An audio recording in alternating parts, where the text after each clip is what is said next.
हद तक केसेस में कमी आई है। यही सवाल आपसे भी अजेंद्र, आगरा में जो आप कहेंगे आंशिक कर्फ्यू लगाया गया है, उसके बाद केसेस में क्या कमियां आई हैं? क्योंकि बड़े पैमाने पर पंचायत चुनाव होने के बाद केसेस बढ़ते हुए नजर आ रहे थे, अब क्या कमी आ पाई है? करते हैं तो आगरा के हालात जिस तरह से पिछले 1 से 1.5 महीने की अगर देखा जाए तो तमाम आगरा में कोरोना का कहर देखने के लिए मिला। शमशान घाट का कब्रिस्तान के बाहर लाशों को वेटिंग करते हुए देखा गया, जहां लोग इतने भयभीत थे कि लगातार आगरा की तमाम खबरें चली और पूरे देश विदेश में भी आगरा की खबरें चली। और ऑक्सीजन की किल्लत की हम बात करते हैं तो पिछले 24 घंटे के बाद एक व्यक्ति का नंबर आता था जो अपने मरीज के तीमारदार ऑक्सीजन लेने के लिए आते थे। हॉस्पिटलों का ये आलम था कि हॉस्पिटल में ऑक्सीजन नहीं है, ये नोटिस चस्पा कर दिया जाता था और उसके बाद हॉस्पिटल में जो मरीज भर्ती हैं उनके तीमारदार सिलेंडर लेकर, चाहे वो हालत कैसे भी हो, उनको भरवाने के लिए जाते थे। अगर पिछले 2 से 3 दिन की बात करते हैं और जिस तरह से आंशिक लॉकडाउन लगाया जा रहा है, जिसको कि 2 मई के बाद लगाया गया है, उसके चलते अब आंकड़ों में कुछ कमी देखने के लिए मिली है। ऐश्वर्या, अगर हम बात करते हैं पिछले हफ्ते की तो 600, 700 और 800 के आसपास का ये आंकड़ा था।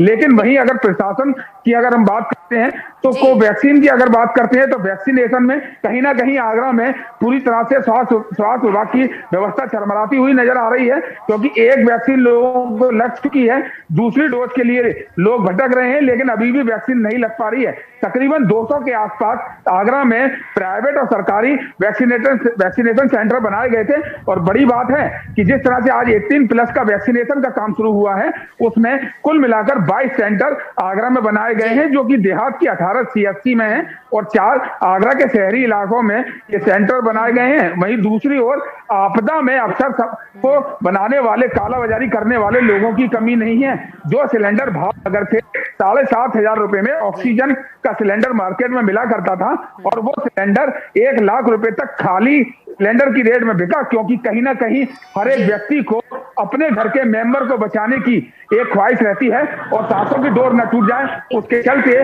कीमत कुछ भी हो, बस वो सामान मिलना चाहिए।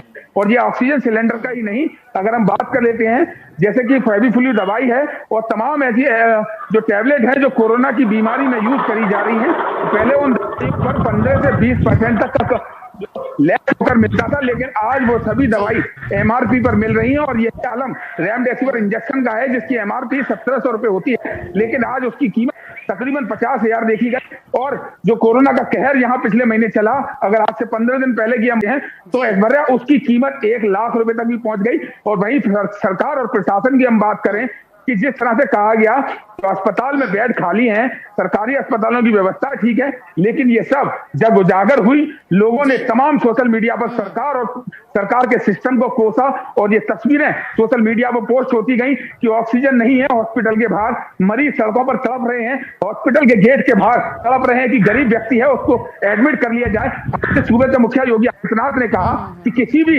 व्यक्ति को हॉस्पिटल से लौटाया नहीं जाए, गरीब अगर व्यक्ति है तो उसके इलाज का पैसा राज्य सरकार वहन करेगी। लेकिन जमीनी हकीकत में ऐश्वर्या ऐसा कुछ भी नहीं है। जो प्राइवेट अस्पताल आगरा में खोले गए हैं, पहले 46 अस्पताल को कोविड अस्पताल बनाया गया, लेकिन उसके बाद जहां शिकायतें मिलती गई और सोशल मीडिया पर हॉस्पिटल मालिकों ने पोस्ट करना शुरू किया कि हमारे ऑक्सीजन नहीं है, बढ़ता गया। बिल्कुल, यानी कि जो दावे किए गए, जमीनी हकीकत उन दावों से बिल्कुल अलग नजर आती है। यही जमीनी हकीकत शानू आपसे भी समझना चाहेंगे बरेली की। जो केसेस इस वक्त आ रहे हैं वो L2 और L3 लेवल के हैं, यानी कि कोविड पेशेंट जब सीरियस हो जाता है उसे 24 घंटे ऑक्सीजन चाहिए, उसे अस्पताल में बेड चाहिए ही चाहिए, वो घर पे आइसोलेट होकर के इस वक्त नहीं रह सकता है। ऐसे L2 और L3 बेड्स की कंडीशन बरेली में इस वक्त क्या है?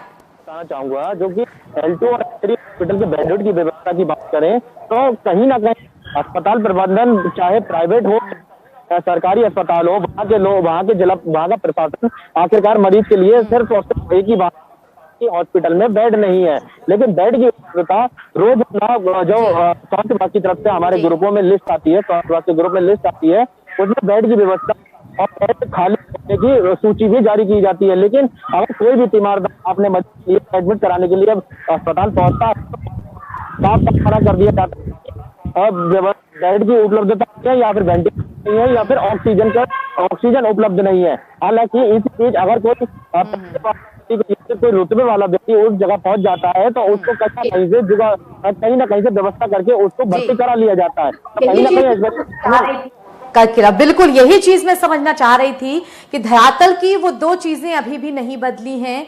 मरीज के तीमारदार पहले से ऑक्सीजन लेकर के आए और जो बेड पोर्टल्स पे नजर आ रहे हैं अस्पताल में पहुंचिए तो वो खाली नहीं मिलते हैं। यहाँ एक छोटे से ब्रेक के लिए रुक रहे हैं हम दर्शकों, लेकिन ब्रेक के उस पार भी हमारी ये जो जमीनी हकीकत दिखाने की कोशिश है कोविड को लेकर के वो जारी रहेगी। ब्रेक।